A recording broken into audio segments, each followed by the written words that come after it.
Gentlemen, meet the CV90, a Swedish infantry fighting vehicle.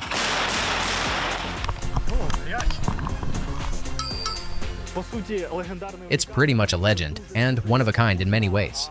Why? Because it's insanely powerful. But here's the thing, we don't have that many of them in the Ukrainian armed forces. And right now, thanks to the 93rd Mechanized Brigade Holodny Yar, we've got the chance to see one up close. These guys really know how to work this beast. The 93rd has a small fleet of CV90s, so why is it legendary? First off, raw power, armor, and mobility. A real battlefield tank killer and troop mover in one.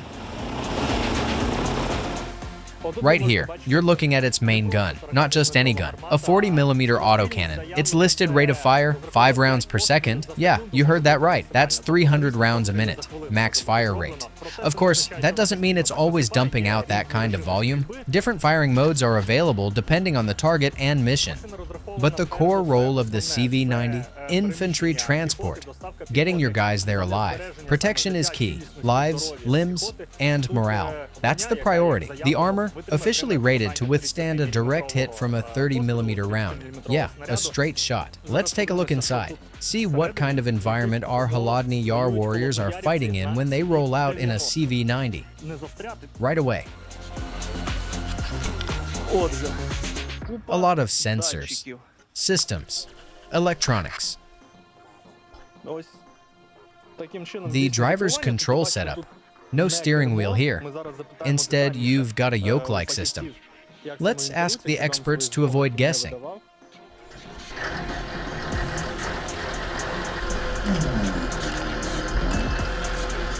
Are you the commander of this particular CV90 crew? Yes. How long have you had this machine, and what's your impression? My impression?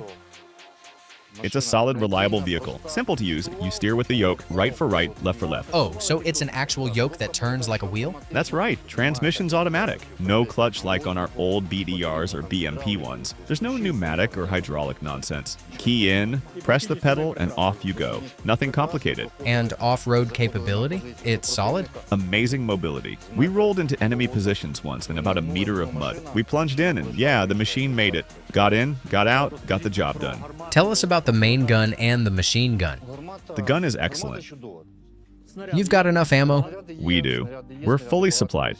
No logistics issues like we sometimes have with BMPs. And most importantly, how's the troop compartment? For the infantry, for the assault teams. You can fit 7 guys in here.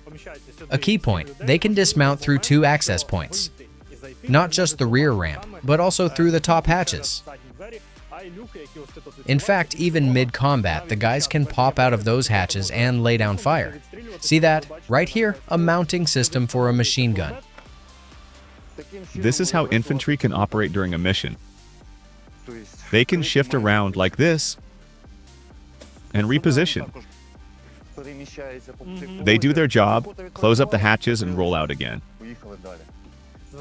Check this out, the troop seats aren't just fixed benches. They're foldable in a very specific way. That's no accident. It's about ergonomics, first of all. You can fold the seats up, and suddenly you've got all this open space.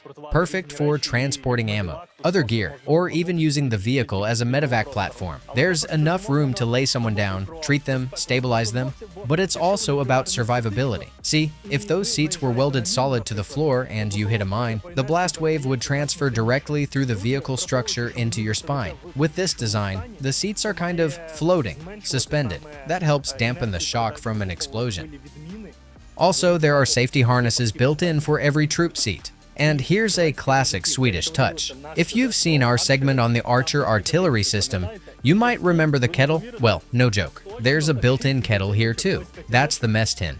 And right behind it is a powered box. You open it up, power it on, and you can heat your food or make tea right inside the vehicle.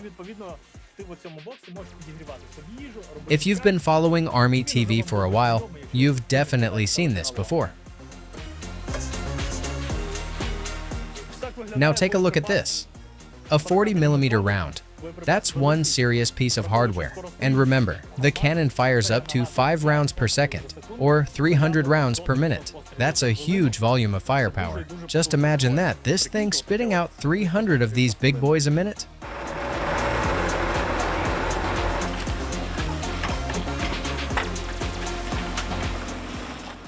You won't find anything like this in Ukraine. Special tools, special systems, everything is unique.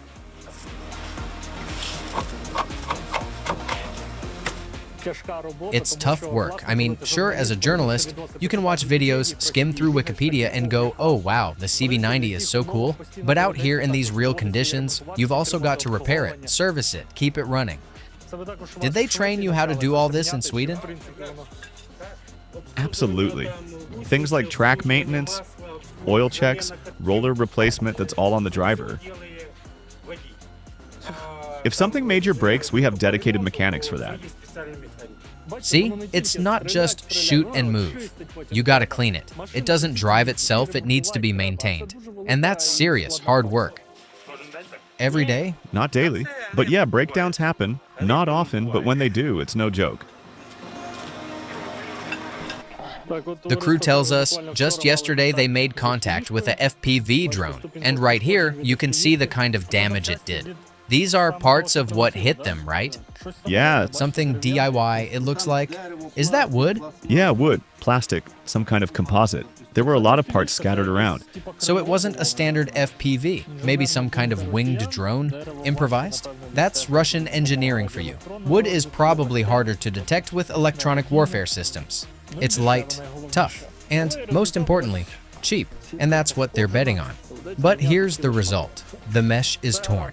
A whole section will need to be replaced. The crew is fine though, and they say that's what matters most.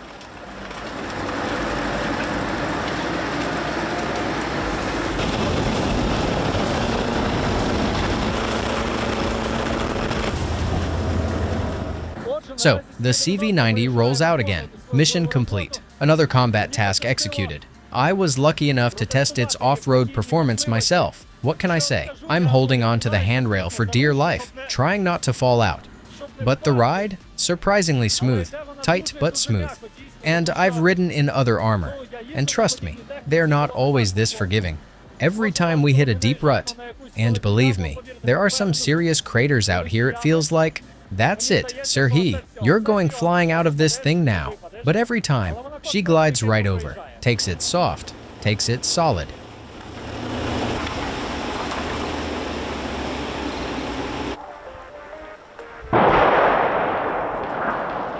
$739. All right, now we get to see the CV90 in action. Watch closely. It'll fire in short bursts. And pay attention. Look specifically at the shell ejection. The casings eject upward and forward, not to the side. That's rare. You don't often see that kind of trajectory. Hopefully we'll get some good shots of it so you can see exactly what I'm talking about.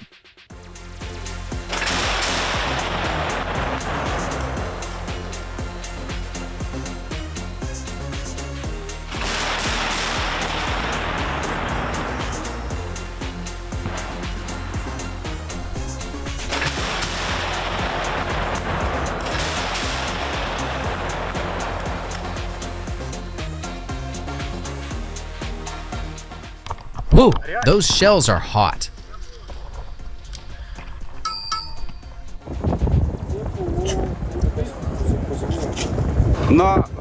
The CV90 infantry fighting vehicle. It's not just the occupiers hunting it. We, the journalists, are hunting it too. It's not easy to find the time to film it, because these machines are almost always out on combat missions. But right now, the crew has just returned, and we've got a small window to show you this beast of a vehicle.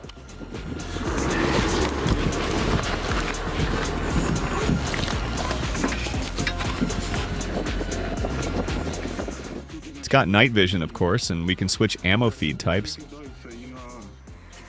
Single shots, bursts, full auto, whatever's needed. You got enough room in there? Barely, just a bit. A bit tight, yeah? Yeah, just a little, really tight. The compactness, it actually helps. Makes it harder to spot the vehicle with night vision or thermal scopes. Compared to other IFVs, it's about 70% less visible to those systems. Inside, the thermal signature is contained. Outside, visually, it's camouflaged, doesn't catch the enemy's eye. And how much of a difference does that make in combat? It makes a huge difference. I'd say 70% of our survivability depends on that stealth. That heat and visual shielding. It's a game changer. So how do the Russians actually see this thing when it's moving? They see it like a cold gray vehicle, like a knocked out tank. Most vehicles light up white hot in thermal scopes, but this one? Gray. Cold. Looks like it's already dead. When it's on the move, it's much harder to spot from the sky, and even harder to lock onto through the enemy's optics. These rubber inserts. They're a key feature of this infantry fighting vehicle. They let the vehicle creep in quietly and closely to enemy positions, right up to the line, and open fire before anyone even knows it's there. Honestly, there's nothing bad about this machine. If only it carried more ammo, it'd be nearly perfect. It's got 3 magazines, 8 shells each, so that's 24 rounds you can fire before reloading. But if it had at least 50 rounds ready, that would be a real game changer. So, after 24 shots, then what? Then I reload. And how long does that take? If you've got the muscle memory, a minute or 2 and you're good.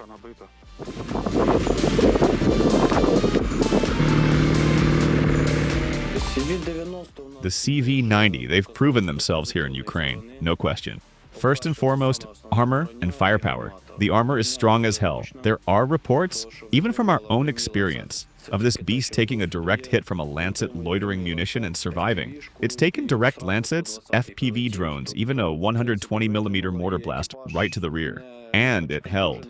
The crew got concussed, yeah, but they still managed to finish the job. Returned fire, pulled back under their own power.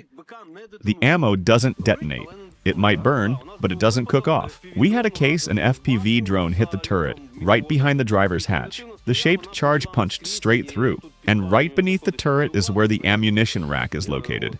The jet went through the rack, right through a shell. The shell didn't explode. It just burned out. The propellant ignited. The tracer cooked off, but that's it. The second drone strike hit it again. The crew bailed, but the engine was still running. We rolled in and drove it back, under its own power. I'm Vitaly. I'm Vladislav.